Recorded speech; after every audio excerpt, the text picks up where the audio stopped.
My name is Emily. I'm 40 years old. I've heard my name means to grow up cheerfully. However, when I was 15, I found out that my father's ex-girlfriend was named Emily. Ever since, I've quietly doubted the true origin of my name. Honestly, as a kid, there are certain delicate past details about my parents I'd rather not know. They didn't really dote on me when I was young. My brother, 3 years older, is named Ryan. He's smart and charming.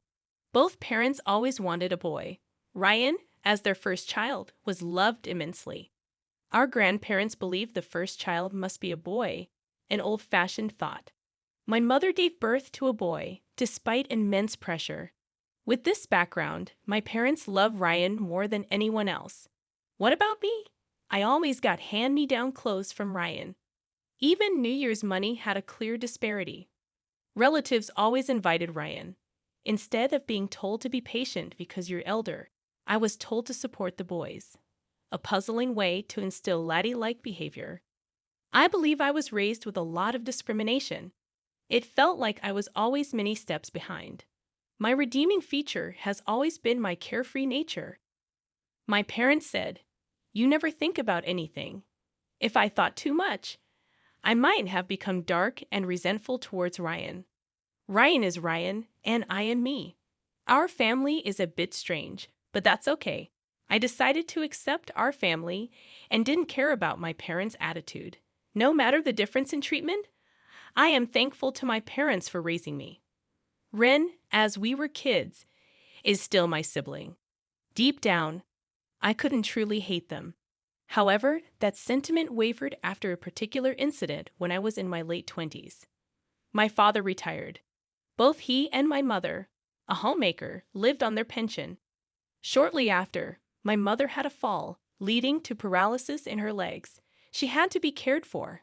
With my father retired, I thought he'd be around to help, but I was mistaken. "Hey, Emily, I can't do anything on my own, so come back home." The first thing my father said after a long time was outrageous. "What? That's impossible. If I return, I can't commute to my job." Instead of saying, "You can't do anything. At least try to learn or practice." How dare you talk to your father like that? Just quit your job and come home. Don't you care about your mother? It's not as simple as quitting and returning. My father has always been domineering. He had my mother take care of everything for years. Now that my mother has fallen ill, he's become a helpless man. It seems he's plotting to make me return and take my mother's place. My brother works closer to home. Ask him instead. Why does he only try to use me now? Even though he never cared much for me before. I finally moved out and have been living freely. I never thought I'd give in to him. But for some reason, he started calling my workplace.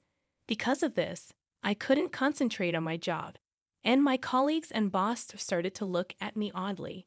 Due to constant calls, I worked so hard to get this job, which I really wanted. I wanted to continue working there forever, but because of my father's relentless calls, I became stressed, affecting my work. I had no choice but to quit reluctantly. I decided to return home, only to find it in a terrible state. My father, now without a job, seemed to have nothing to do. He became obsessed with horse racing and would spend all his pension. On the day it was paid, he was drinking more than before, and every morning, I'd find empty beer cans and wine glasses all over the table. I had heard that there were some savings set aside for retirement, but the household finances were in shambles.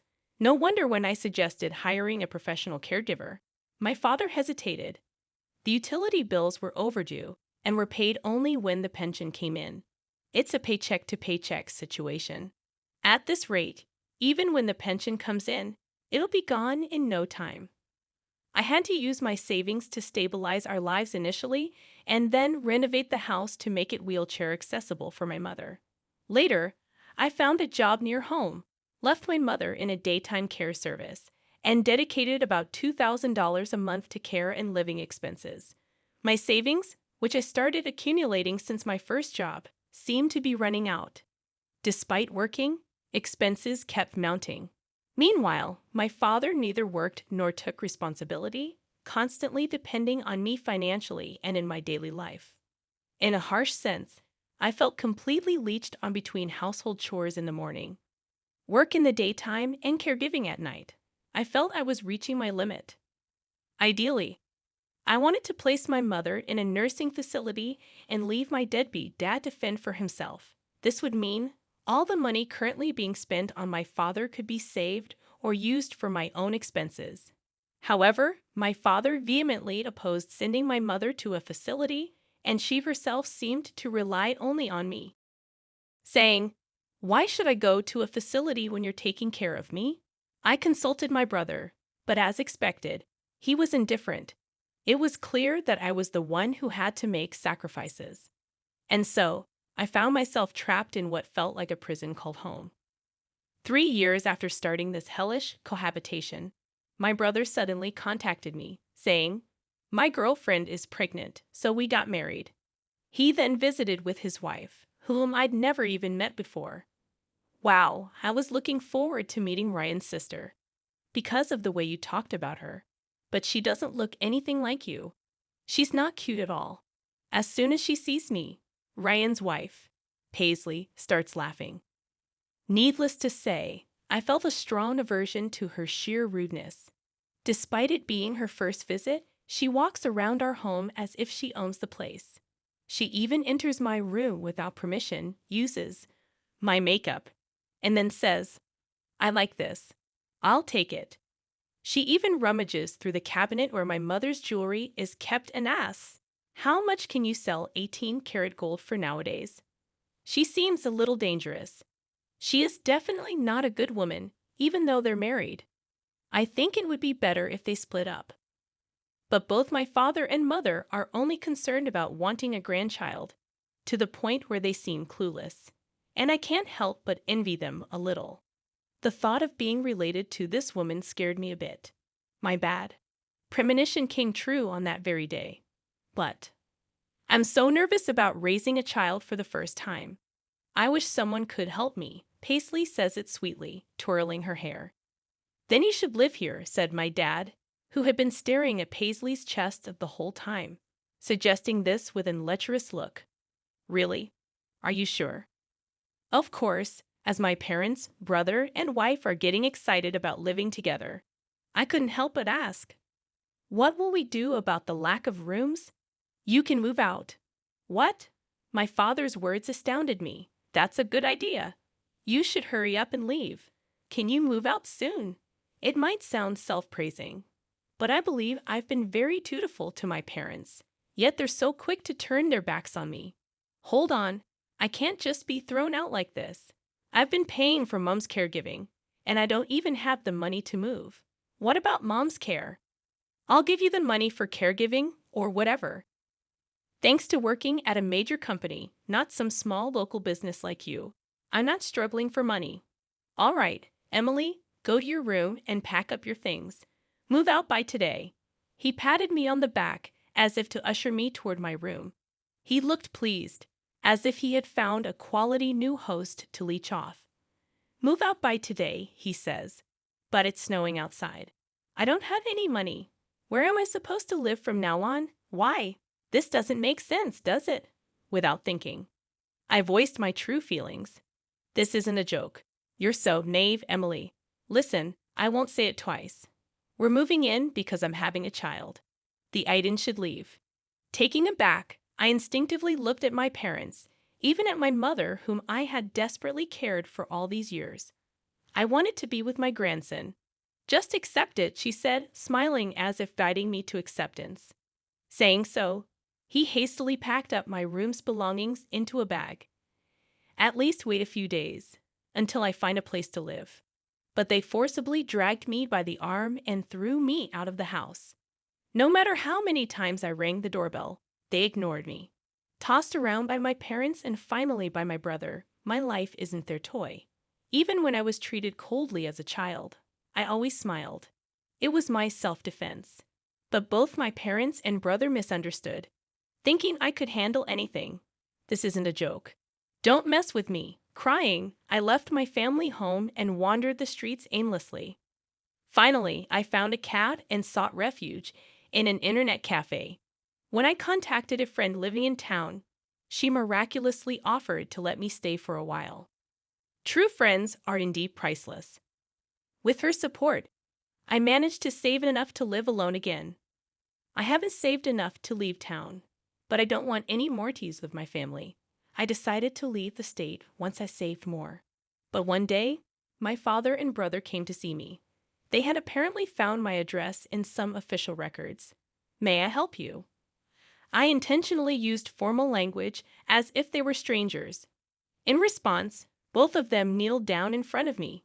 I'm sorry, he pleaded in a tearful voice. Please help us. We need to kick Ryan's wife out of the house. When I asked for an explanation, they said the situation at home had deteriorated significantly. I don't want to live with you stingy lot. Laughing, Paisley had apparently kicked my brother and parents out of our family home. Paisley had completely brainwashed my father, and as a result, he made the mistake of changing the house's title to include her name. So it wasn't taken but rather given to her. I had heard that Paisley had fallen hard for my brother and pursued him fervently. But even back then, I felt something was off. My brother, who had become hairy in adulthood and practiced judo, was chubby and far from handsome. Why would Paisley, a slender and attractive woman who could have her pick of men, fall for him? I always wondered. It turned out she was after his money, and she had other men in her life. While the child's father was supposedly my brother, she continued to have affairs even after their marriage. When my brother found out and confronted Paisley, the next day everyone was evicted. Paisley probably sensed that her other relationship would be discovered and cunningly persuaded my father to change the house title. They were also naive. All their plans backfired, and they couldn't even live with the eagerly anticipated grandchild. Moreover, Paisley maxed out my mother's credit card. By the time they realized it, she had already bought electronics and precious metals. I always had a bad feeling about her, so I wasn't very surprised. It was more like I knew it. As far as I'm concerned, I have neither parents nor a brother. Who are you again? At that moment, the faces of my father and brother went pale. Are you going to abandon us too? Your mother can't even get in a wheelchair now. She's bitten. Don't you feel sorry for her after she was kicked out? He shouted. It was you who wanted to be with your grandchild and kicked me out. Mom told me to give up, so I gave up on being part of your family. Isn't it your fault, Dad, for changing the house title? My father was silently grinding his teeth. Wait, Emily. We are family. Let's help each other. My brother extended his hand, but I brushed it off. You ignored my calls when I repeatedly asked for help during Mom's care, and now you're saying this. Well, that's my brother hesitated, looking guilty. My father shouted in his place. Forget about Rian. Don't you have any gratitude for your parents? Have you forgotten all we did for you, you ungrateful child? Hearing this, I lost my temper, glaring at them with fury. I appreciated what you did for me. Me, which is why I quit the job I loved and returned home. I even spent money and renovated the house to make it comfortable. I put up with so much, yet because of your selfishness, I was kicked out. Do you really expect me to just say thank you? We apologized for that, didn't we? Oh, so apologizing makes everything okay. Well, then I'm sorry too for leaving you guys behind. I apologize. But I won't help since I apologized. You have to forgive me, right? How can you be so cheeky even as a daughter? As my father lunged at me, I quickly defended myself using the self-defense techniques I learned at school. Ouch! He cried out in pain and curled up on the spot. My brother just stared at me, stunned, not even caring about our father. I took the purifying salt that was by the entrance and threw it forcefully at both of them. I wish it would get into their eyes as they screamed and covered their faces. Stop showing me those greedy faces and get out. Saying this, I scattered the salt and kicked them out. People passing by noticed the commotion and stared. Normally, I would have felt embarrassed. but I was too angry to care. Wait, please. We can surely understand each other if we talk it out. We're blood related. Sorry. But I think you guys, my blood relatives, are the ones I can't understand the most. There's not a single decent person among you. The only sane one is me. Please, never come near me again. Before they could open their eyes, I managed to distance myself from them. I kept throwing salt and yelling without any hesitation. Listen, I'll say this one last time. Never ever approach me again. I consider all of my family dead. So if something happens to you, I won't visit you in the hospital or attend your funerals. I gave them one last fierce glare and slammed the front door shut. Yet they still lingered at the front door. I want to talk, he said, sitting down. I'll call the police. And just like that, both he and my brother were gone. After that, I received several letters from my father. It seems that my parents took refuge at my mother's younger sister's place. The letters were pitiful, begging for help. But from my perspective, I felt sorry for the aunt who suddenly had to accommodate the elderly couple. In the third letter, it was mentioned that my father was pushing the caregiving responsibilities onto my aunt. This led to a fight with her husband, resulting in them being kicked out. Now they are renting a cheap apartment and are back to fighting with my brother's wife. They aim to reclaim the family home. They probably can't afford to hire a lawyer.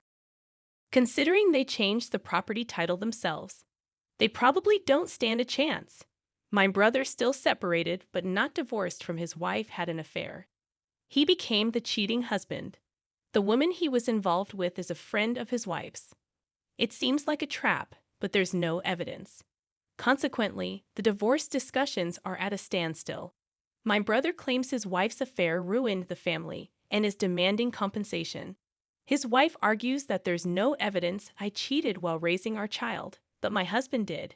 She seems to be asking for hefty compensation, property division, and child support. Since neither of their affairs can be proven, the divorce discussions are going nowhere. As for me, I met a man at one of my jobs, and we got married.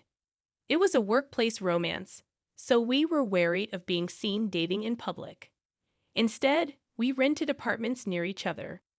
We spent most of our days at one or the other's place, essentially living together.